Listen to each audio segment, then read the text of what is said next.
নমস্কার বন্ধুরা, রোজকার রান্নায় সবাইকে স্বাগত জানিয়ে চলে এসেছি নতুন একটা রান্না নিয়ে। আজকে আমি বানাবো নিরামিষ সবজি। নিরামিষ সবজি বানাতে আমার কি কি লাগছে দেখে নেব। আমি এখানে সজনের ডাঁটা নিয়েছি বেগুন, আলু আর গাজর। আমি এখানে এই 4 রকমের সবজি নিচ্ছি, কিন্তু এর সঙ্গে নিজের ইচ্ছা মতো কুমড়ো, পেঁপে আরও অনেক রকমের নিজেদের পছন্দ মতো সবজি নেওয়া যায়। আর নিয়েছি কাঁচা লঙ্কা, একটু আদা, রসুন আর 5 ফোড়ন নিয়েছি এখানে, আর নিয়েছি হলুদ। এই রান্নাটা আমি মুগ ডালে বড়া ভেজে দেব, সেই বড়াটা দিয়ে করব। তো তার জন্য আমি মুগ ডাল ঘন্টা খানেকের বেশি, প্রায় ঘন্টা দেড়েক মতো ভিজিয়ে রেখেছিলাম। এখন ডালগুলো সুন্দরভাবে গলে গেছে, গলে যায়নি, সরি, ভিজে গেছে, নরম হয়ে গেছে। এখন আমি এগুলোকে পেস্ট করে নেব। একটা মিক্সারের জার নিয়েছি, ওর মধ্যে আমি ডালগুলো দিয়ে দেব। ডালটার মধ্যে দিয়ে দেব 2টো কাঁচা লঙ্কা, দিয়ে দেব একটু আদা ছোট, আর একটু হলুদ। তাহলে আমার ডালটা বাটা হয়ে গেলে একসঙ্গে সব মেশানো হয়ে যাবে, পরে আর আমাকে ডালটাকে নুন হলুদ সব দিয়ে মাখতে হবে না। আর দিয়ে দেবো একটু নুন। এইগুলো দিয়ে আমি ডালটাকে একদম খুব বেশি মিহি করে নয়, মোটামুটি একটা দরদরা পেস্ট মতো করে নেব, মানে ডালটা কিছুটা একটু গোটা গোটা থাকবে।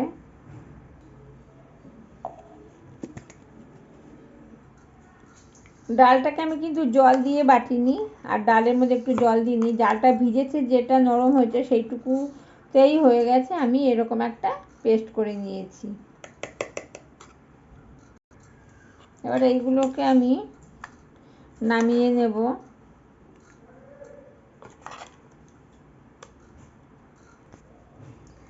ডালটাকে আমি হাতে ধরে দেখাচ্ছি, ডালটাকে এরকম রেখেছি, এরকমভাবে বেটে নিয়েছি। এবার এই ডালটা দিয়ে আমি ছোট ছোট করে বড়াগুলো আগে ভেজে তুলে নেব, তারপরে আমি সবজিটা রান্না করব। আমার কড়াইটা গরম হয়ে গেছে, দিয়ে দেব বড়াটা ভাজার জন্যে একটু তেল। তেলটা ছড়িয়ে দেব। এইবার ডালটাকে, এর মধ্যে আগেই নুন টুন সব দিয়ে রেখেছিলাম, এই এখন ছোট ছোট করে বড়াগুলো ভেজে নেব।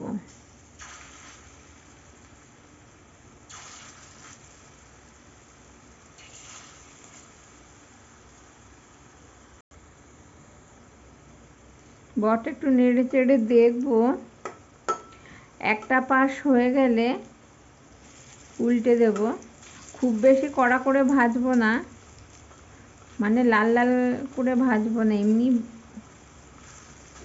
ভেজে তুলে নেব। একটা পাশ হয়ে গেছে, সব কটাকে উল্টে ভেজে নেব।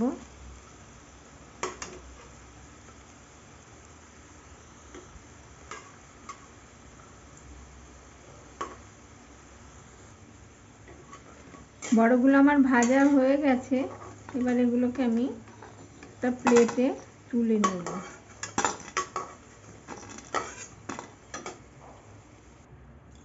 এবার এই তেলের মধ্যেই একে একে আমি সবজিগুলো ভেজে নেব। সবার আগে আমি গাজরগুলোকে ভেজে নেব।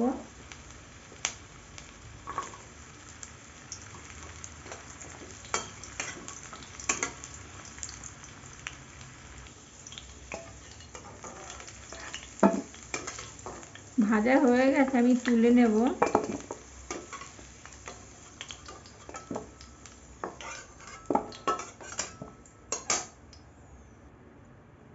এবার বেগুনগুলোকে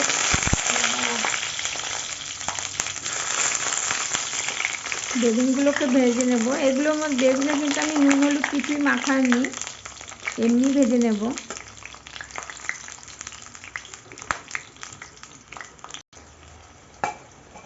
বেগুনটাও কিন্তু আমার ভাজা হয়ে গেছে, তুলে নেব।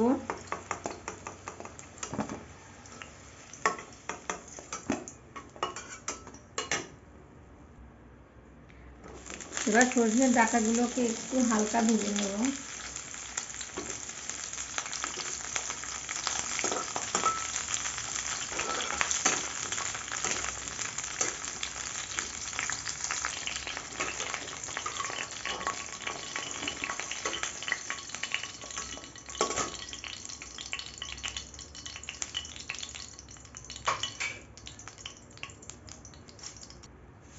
সবার শেষে আমি আলুগুলোকে ভাজবো।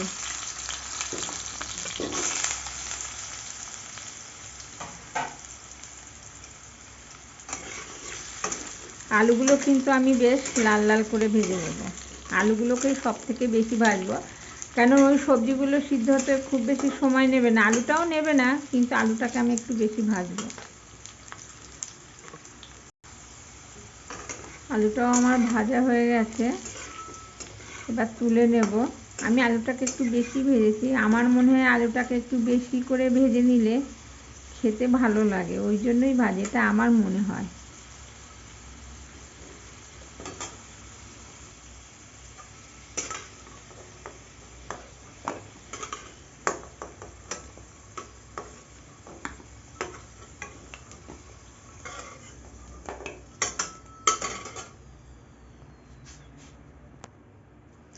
কড়াই থেকে তেল আমি সমস্তটা নামিয়ে নিয়েছি। এবার সব সবজিগুলো আমি এর মধ্যে একসঙ্গে দিয়ে দেব। এবার সব কিছু একসঙ্গে দিয়ে ভালো করে নেড়ে চেড়ে নেব। আর এর মধ্যে দিয়ে দেব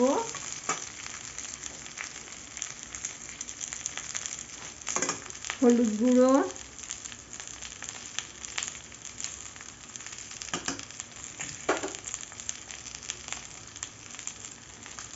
হলুদ দিয়ে দিয়েছি, দেব স্বাদ মতো নুন।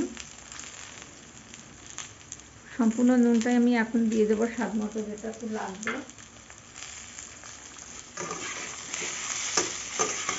ভালো করে মিশিয়ে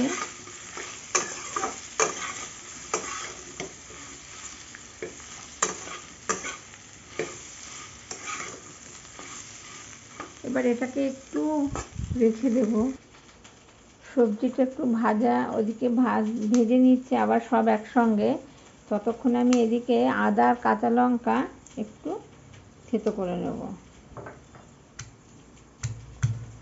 আদাটা আমি আগেই দিয়ে দিয়েছি, এখন লঙ্কাটাকে দিয়ে দুটো একসঙ্গে একটু থেতো করে নেব, কেননা পুরো তরকারিটার মধ্যে এটাই যাবে, মশলার মধ্যে।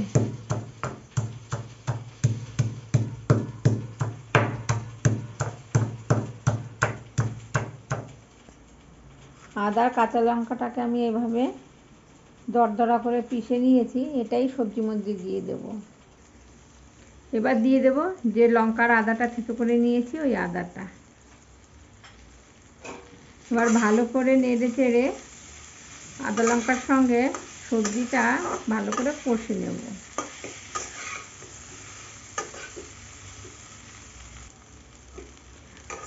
কাঁচা লঙ্কা আদা দিয়ে ভালো করে কষে নিয়েছি। এবার আমি এর মধ্যে দিয়ে দেব প্রয়োজন মতো জল।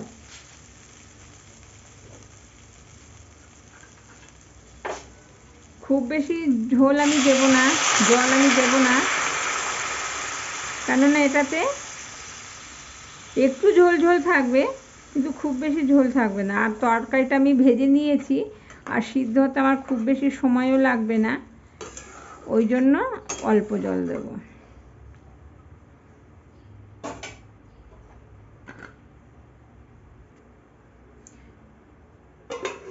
বা ঢাকনা দিয়ে জলটাকে একটু ফুটতে দিয়ে দিলাম, জলটা ফুটে এবার ঢাকনাটা খুলে দেখব সুন্দর জাল উঠে গেছে। এবার আমি দিয়ে দেব যে ডালের বড়িগুলো করে রেখেছিলাম, এই বড়িগুলো বা বড়াগুলো দিয়ে দেবো। এই বড়াগুলোতেও কিন্তু অনেকটা জল টেনে নেবে।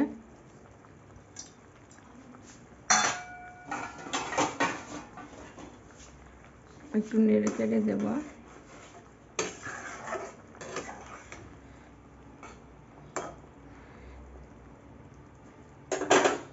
এবার আরেকটু ঢেকে দেবো আবার।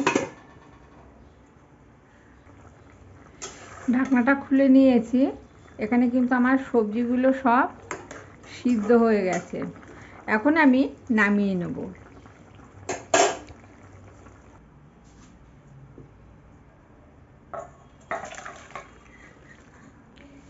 এবার আমি এদিকে কড়াই আমি ফের ধুয়ে এবার আমি ফোড়ন যেটাকে বলে সেটাই দেব। সেই সবজি ভাজার তেল যেটা নামিয়ে রেখেছিলাম সেই তেলটা দিয়ে দিলাম। ওর মধ্যে দিয়ে দেব 5 ফোড়ন, 2টো তেজপাতা আর একটা কাশ্মীরি লঙ্কা, যেটাকে আমি একটু ভেঙে নিয়েছি। সুন্দর একটা লঙ্কা ভাজা, গন্ধটাও সুন্দর হবে আর রঙটাও ভালো হবে, ওই জন্য একটু নেড়ে চেড়ে নেব। সুন্দর একটা ভাজা গন্ধ বেরোলেই আমি এর মধ্যে তরকারিটা ঢেলে দেব। আমার হয়ে গেছে ফোড়নটা রেডি। এবার আমি এর মধ্যে আগে থেকে বানিয়ে নেওয়া তরকারিটা দিয়ে দেব।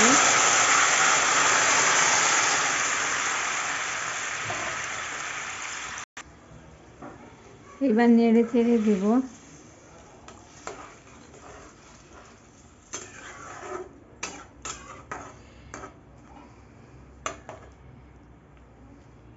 এই তরকারিটা কিন্তু খুবই ভালো লাগে খেতে।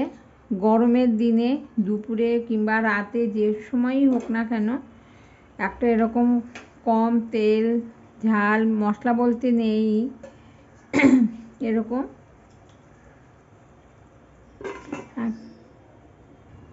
তরকারিটা যেন তাড়াতাড়ি ফুটে ওঠে, ওই জন্য আমি ঢেকে দিয়েছিলাম। ফুটে উঠেছে, এখন আর আমি ঢেকে দেবো না।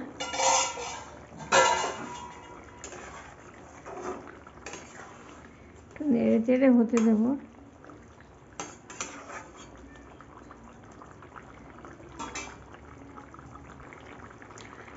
রান্নাটা কিন্তু করতেও যেরকম সহজ, খেতেও সুন্দর আর শরীরের জন্যও কিন্তু বেশ ভালো। সব দিক দিয়ে এটা একটা হেলদি তরকারি।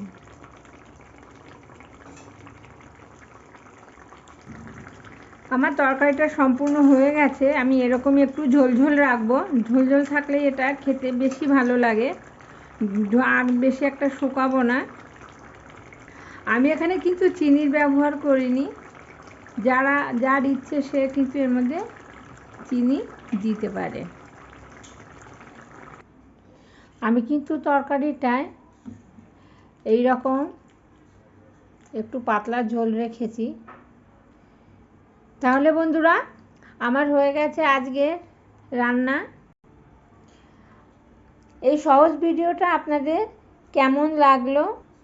ভালো লাগলে অবশ্যই লিখে জানাবেন। আজ এই পর্যন্ত। নতুন কোনো রান্না নিয়ে দেখা হবে খুব শিগগিরই। নমস্কার। সকলে ভালো থাকবেন, সুস্থ থাকবেন।